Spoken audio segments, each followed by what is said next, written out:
Hello!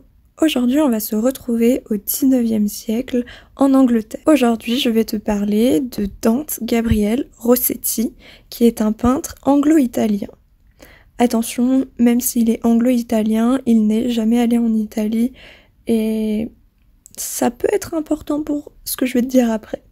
Il est né et éduqué à Londres et il va vaciller entre la poésie et la peinture, mais finalement il va préférer se diriger vers la peinture parce que pour lui ça sera plus simple pour gagner sa vie, mais pour autant il va pas abandonner la poésie. Il fait partie du groupe des pré-raphaélites et c'est l'un des fondateurs de ce groupe en 1848. Comme tu l'as entendu dans le nom, dans pré-raphaélisme, pré-raphaélite, il y a Raphaël qui est bien évidemment une référence aux peintres de la Renaissance. En fait, ils s'appellent les pré-raphaélites parce que ils vont reprendre l'imaginaire de la Renaissance du Moyen-Âge et ils vont voir en Raphaël un modèle à imiter. Et aujourd'hui, on va étudier The Daydream qu'il a peint en 1880, qui est une de ses dernières toiles. Qu'est-ce que tu vas y voir ? Tu y vois une femme dans de la végétation qui tient un livre et une fleur.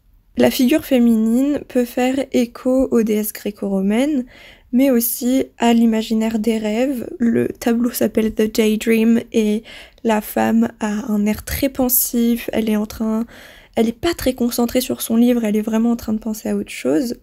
Mais en fait, le véritable modèle pour cette femme, elle s'appelle Jane Burden et elle deviendra Jane Morris, puisque c'est la femme de William Morris, que tu connais peut-être si tu t'es intéressé au mouvement Art and Craft en Angleterre, puisque William Morris est l'un des fondateurs des mouvements Art and Craft là-bas.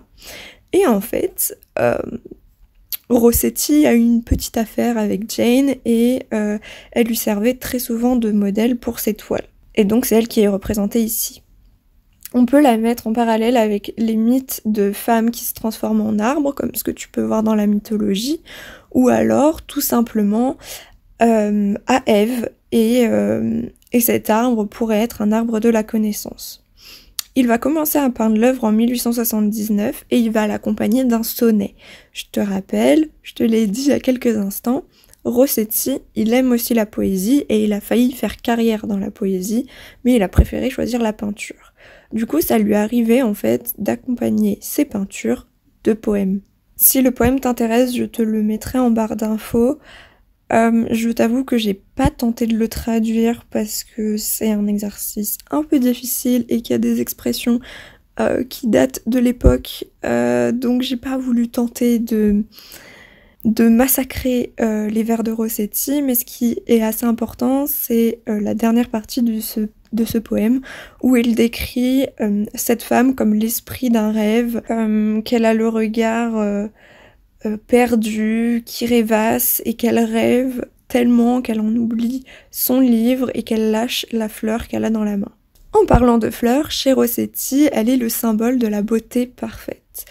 Tu observes aussi sur cette toile qu'il y a un énorme travail sur les teintes de verre, mais aussi sur le mouvement des branches.